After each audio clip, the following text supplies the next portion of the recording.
મિત્રો સ્ટોરી સાંભળવા માટે આવ્યા છો? ચાલો આજે આપણે એક અનોખી સ્ટોરી સાંભળી।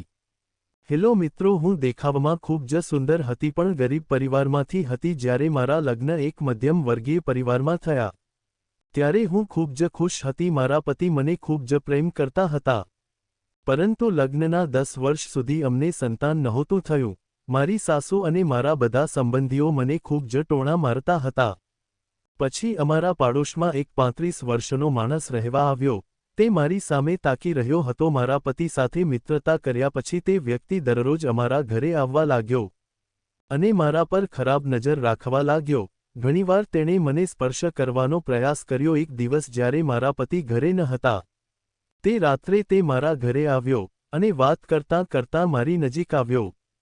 પછી તેણે મારી સાથે જે કર્યું તે સાંભળીને તમારા રૂવાંડા ઊભા થઈ જશે। મારું નામ હંસિકા છે। હું દેખાવમાં ખૂબ જ સુંદર અને ગોરી છું। મારી ઉંમર 21 વર્ષની હતી જ્યારે મારા લગ્ન થયા પછી હું મારા સાસરે આવી। લગ્નની રાતે મારા પતિ રૂમમાં આવ્યા ત્યારે તેણે ખૂબ જ પ્રેમથી વાત કરી અને મારા વિશે બધું જ પૂછવા લાગી। હું ખૂબ જ નર્વસ હતી, પરંતુ તેણે મારી સાથે આવું કાંઈ કર્યું નહીં। સમય જતાં અમે બંને એકબીજા સાથે અમારા હૃદયની વાતો કરવા લાગ્યા અને હવે અમે એકબીજા સાથે ખૂબ જ પ્રેમથી વર્તીએ છીએ। મને આટલો સારો લાઈફ પાર્ટનર મળ્યો તેથી હું ખૂબ જ ખુશ હતી।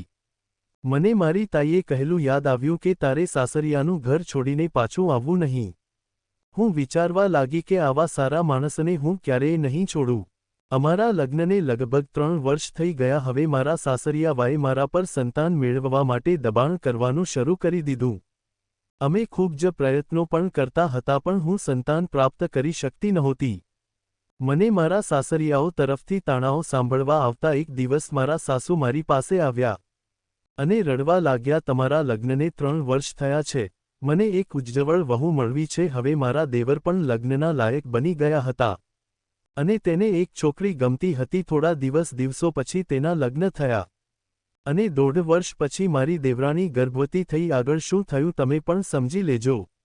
મારા સંબંધીઓ મને તાણા મારતા હતા, પરંતુ અમે બાળક પેદા કરી શક્યા નહોતા। જ્યારે મારા દેવરને સંતાન થયું ત્યારે લોકોએ મારો પડછાયો પણ તેના પર પડવા દીધો નહોતો। મારી દેવરાણીએ તેના બાળકને મને સ્પર્શ પણ કરવા દીધો નહોતો અને નાની હોવા છતાં તે મને તાણા મારવાની તક છોડતી નહીં। મારા સાસરિયાના ઘરમાં મારું જીવન મુશ્કેલ બની ગયું। ધીમે ધીમે મારી દેવરાણીને 2 બાળકો થયા। એક દિવસ મારી સાસુએ મને કહ્યું કે મારા લગ્નને 10 વર્ષ થયા છે, હું રમેશની માટે બીજી છોકરી જોઈ રહી છું। હું તેના લગ્ન કરાવીશ અને આ બાજને ઘરની બહાર ધકેલી દઈશ। તો એ મારા પતિ માટે બીજી છોકરી શોધીને સંબંધ નક્કી કર્યો હતો અને મને મારી તાઈએ ઘરે પાછા ન આવવાની માટે પહેલા શબ્દો યાદ આવ્યા। તાઈએ મારા ભાઈના લગ્ન કરાવી દીધા હતા। મારી તાઈ મને ફોન પર ઘણીવાર કહેતી હતી કે તમે બંને ડૉક્ટર પાસે જાઓ અને સારવાર કરાવો। પછી અમે ડૉક્ટર પાસે ગયા અને ટેસ્ટ કરાવ્યું, પરંતુ મારા પતિએ મને રિપોર્ટ જોવા ન દીધા।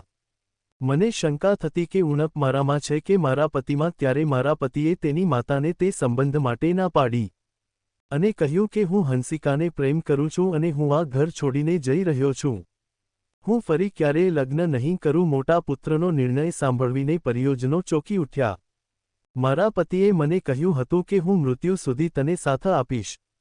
બધી વસ્તુઓ પેક કરીને અમે ભાડાના મકાનમાં ગયા ત્યારે અમારા મકાન માલિકની ઉંમર લગભગ મારા પતિ જેટલી જ હતી। મકાન માલિકનું નામ અનિલ હતું। તે મને માથાથી પગ સુધી લાડ કરવા લાગ્યો। મારા પતિ રમેશ પણ આ વાતની નોંધ લીધી હતી। મને તે ખૂબ જ વિચિત્ર લાગ્યું, પરંતુ મારા પતિની સાથે તેણે પણ અમને ઘર બદલાવવામાં મદદ કરી અને જ્યારે પણ મારા પતિ ઘરે ન હતા ત્યારે તેઓ બારીમાંથી મને જોવા લાગ્યા। હું તેને જોઈને ખૂબ જ ગભરાઈ જતી હતી અને મારા હૃદયના ધબકારાઓ ખૂબ જ ઝડપથી વધી જતા હતા। તેણે મારા પતિને કહ્યું, તમારા લોકોને આ ઘરનું ભાડું આપવાની જરૂર નથી, બદલામાં હું તમને થોડા પૈસા આપીશ। તમે ફક્ત મારા માટે ભોજન બનાવીને મને આપો, કારણ કે મને યોગ્ય રીતે રસોઈ કેવી રીતે કરવી તે ખબર નથી અને હું બહારનું ખાવાથી કંટાળી જાઉં છું। કેટલીક વાર મને અસ્વસ્થ લાગે છે। મારા પતિ તેની સાથે સહમત થયા કારણ કે અમારે ભાડું પણ ચૂકવવાનું ન હતું। ઉલટું તેણે અમને ખાવા માટે 2000 રૂપિયા પણ આપતા હતા।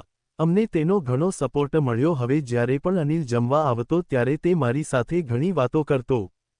એક દિવસ મારા પતિ ઘરે ન હતા ત્યારે અનિલ ઘરે જમવા આવ્યો. તેણે કહ્યું, ભાભીજી તમે અદ્ભુત સુંદર છો, તમારા જેવી સ્ત્રી નસીબદારને જ મળે છે. રમેશ ખૂબ જ નસીબદાર છે કે તમે મળ્યા. આ સાંભળીને મારા ચહેરા પર ઉદાસી આવી ગઈ. મેં કહ્યું કે આ તંદુરસ્તતા અને સુંદરતા કોઈ કામની નથી. મને લગ્ન કર્યાને 10 વર્ષ થયા છે પરંતુ તો મારે સંતાન નથી. મેં ઘણું સહન કર્યું છે. હું તમને કહી શકતી નથી. ત્યારે અનિલે મારા હાથ પકડ્યો. હું ખૂબ જ ગભરાઈ ગઈ અને તેણે એવી વાત કરી જે સાંભળીને મારા પગ નીચેથી જમીન સરકી ગઈ.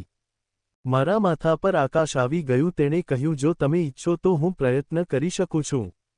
તેની વાતથી હું ખૂબ જ નર્વસ હતી. મને તેના પર ગુસ્સો આવી રહ્યો હતો, પરંતુ મકાન માલિકનો વિચાર કરીને મેં તેને જવાબ ન આપ્યો. જમ્યા પછી તે મારી સાથે ખૂબ જ પ્રેમભરી નજરે જોવા લાગ્યો અને તે દિવસે તે કામ પર નીકળો ગયો. હવે મને એક અલગ જ અહેસાસ થવા લાગ્યો. મારા પતિ અનિલનો સ્વભાવ ખૂબ જ ગમ્યો. રમેશ કહેતો હતો કે હું મારા પરિવારથી દૂર રહીને ખૂબ જ એકલતા અનુભવું છું, પણ જ્યારથી અનિલ મારો મિત્ર બન્યો છે ત્યારથી હું તેની સાથે એકદમ ફ્રેન્ડલી બની ગયો છું. હું મનમાં વિચારતી હતી કે મારા પતિને ખબર નથી કે તેનો મિત્ર મારા પર ખરાબ નજર નાખે છે. એક માણસ હોવાને કારણે તેણે જાણવું જોઈએ કે તે હજી પણ તેણીને તેના ઘરે શા માટે આમંત્રણ આપે છે. આવા આમંત્રણ થોડા દિવસો સુધી ચાલ્યા. ક્યારેક રમેશ ઘરે ન હોય ત્યારે અનિલ ઘરે આવવા લાગ્યો. તે રસોડામાં પ્રવેશ કર્યો અને મારી કમર પર હાથ મૂક્યો. હું ખૂબ જ નર્વસ હતી પણ તેને ના ન કહી શકી. હું મારા પતિને છેતરવા માંગતી નહોતી અને પાછળથી કહેતો કે તું મને નશો કરી દે છે, અને પછી મારા જીવનમાં તે રાત આવી જેને હું ક્યારેય ભૂલી શકતી નથી. મારા પતિ કામ માટે બહાર ગયા હતા ત્યારે રાત્રે કોઈએ દરવાજો ખખડાવ્યો. મેં દરવાજો ખોલ્યો તો અનિલ મારી સામે હતો. મેં તેને અંદર આવવાનું કહ્યું. તેણે જોઈને મારું આખું શરીર ઉશ્કેરાઈ ગયું. તેની આંખોમાંથી સ્પષ્ટ હતું કે આજે કંઈક ખોટું થવાનું છે. મેં તેને ભોજન પીરસ્યું અને તેણે ખૂબ જ પ્રેમથી ખાવાનું શરૂ કર્યું. હું મારા બેડરૂમમાં ગઈ. જમ્યા પછી અનિલ અચાનક બેડરૂમમાં આવ્યો. તેણે કહ્યું, આજે હું તને મારી બનાવીશ. તો અહીં આવી છે. ત્યારથી હું તડપી રહ્યો છું. હું તેના ના કહી શકતી ન હતી અને હું ખૂબ જ નર્વસ પણ હતી. તેણે કહ્યું કે હું તને જે જોઈએ તે આપીશ. પણ પછી મેં મારા પતિ વિશે વિચાર્યું. મેં કહ્યું, જુઓ, હું મારા પતિને છેતરી શકતી નથી. હું તેની પત્ની છું અને તારી સાથે આવો સંબંધ રાખી શકતી નથી. પણ તેણે મને જે કહ્યું તે સાંભળવીને મારા પગ નીચેથી જમીન નીકળી ગઈ. એવું લાગતું હતું કે મારા માથા પર આભ આવી ગયું છે. હું સપનામાં પણ આના વિશે ક્યારેય વિચારી શકતી નથી. તેણે કહ્યું, રમેશ મને અહીંયા મોકલ્યો છે. મેં કહ્યું, તમે ખોટું બોલો છો. મારા પતિ કામ અર્થે બહાર ગયા છે. તે મને મારા રૂમમાં ખુશ રાખે છે. તે તમને કેમ મોકલશે? તેણે કહ્યું, જેથી તમને તે મળે જે તમારે જોવે છે, જેની તમે 10 વર્ષથી રાહ જોઈ રહ્યા છો. મેં કહ્યું, તમે શું બકવાસ બોલો છો? તેણે કહ્યું, હું જાણું છું કે તમે સંતાન પ્રાપ્તિની ખુશી ઈચ્છો છો અને હું તમને તે આપી શકું છું. મેં કહ્યું કે મારા પતિને છેતરીને મારે આ રીતે સંતાન નથી જોઈતું. ભગવાનની ઈચ્છા હશે તો હું પણ માં બનીશ. પછી તેણે કંઈક એવું કહ્યું જેનાથી મારી આંખોમાં આંસુ આવી ગયા. તેણે કાગળનો ટુકડો ઉપાડીને મારી સામે મૂક્યો અને કહ્યું, આ વાંચો. તે એક ટેસ્ટ રિપોર્ટ છે જેમાં સ્પષ્ટ લખ્યું હતું કે મારા પતિ ક્યારેય પિતા નહીં બની શકે. તેનામાં કેટલી ઉણપ છે અને નપુંસક છે. તેણે 10 વર્ષથી મારાથી આ વાત છુપાવી છે. મને ખબર નથી કે હું કેટલા મેણા સાંભળવતી હતી. એટલા માટે મારા પતિના બીજા લગ્ન નક્કી થઈ ગયા. રમેશે અનિલને આ વાત કહી અને મને કેટલું દુઃખ થયું. મેં ઊંડો શ્વાસ લીધો અને અનિલને કહ્યું, તું અત્યારે મને છોડી દે. હું આ વિશે પહેલા મારા પતિ સાથે વાત કરીશ. તે ત્યાંથી ચાલ્યો ગયો. જ્યારે મારા પતિ આવ્યા ત્યારે મેં તેમને બધું કહ્યું. મારાથી આટલું મોટું સત્ય છુપાવવા માટે તેણે મારી પાસે માફી માંગવાનું શરૂ કર્યું. મારા પતિએ કહ્યું કે હું તને ખૂબ જ પ્રેમ કરું છું અને હું તને ગુમાવવા માંગતો નથી. મારી આ અછતને કારણે તું મને છોડીને જતી રહે એવું હું ઈચ્છતો ન હતો, પણ હું ઈચ્છું છું કે તું દુનિયાને જવાબ આપે. તેથી જ મેં અનિલને તારી પાસે મોકલ્યો છે. અનિલ પણ તને પ્રેમ કરે છે અને અમે ત્રણેય સાથે મળીને એક મજબૂત કુટુંબ બની શકીએ છીએ. મારી આંખોમાં આંસુ હતા. મારા માટે આ સ્વીકારવું મુશ્કેલ હતું. મારા પતિ કહેતા હતા કે તું મારા માટે અનિલ સાથે સંબંધ સ્થાપિત કરી લે. તે મને 1 મહિના સુધી સમજાવતો રહ્યો.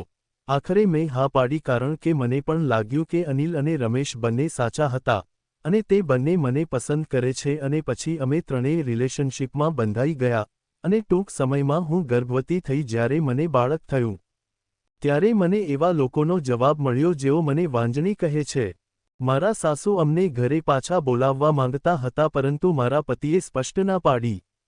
તેણે કહ્યું હતું કે તે અહીંયા જ રહેશે અને દૂરથી તેની સાથે સંબંધો જાળવી રાખશે.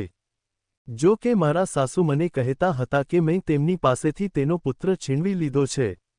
પરંતુ તે સાચું ન હતું. રમેશ અનિલ સાથે રહેવા માંગતો હોવાથી ઘરે પાછો જવા માંગતો નહોતો. તે પ્રેમમાં પડ્યો અને ઈચ્છતો હતો કે અમારા 3 જણોનું કુટુંબ ક્યારેય તૂટશે નહીં.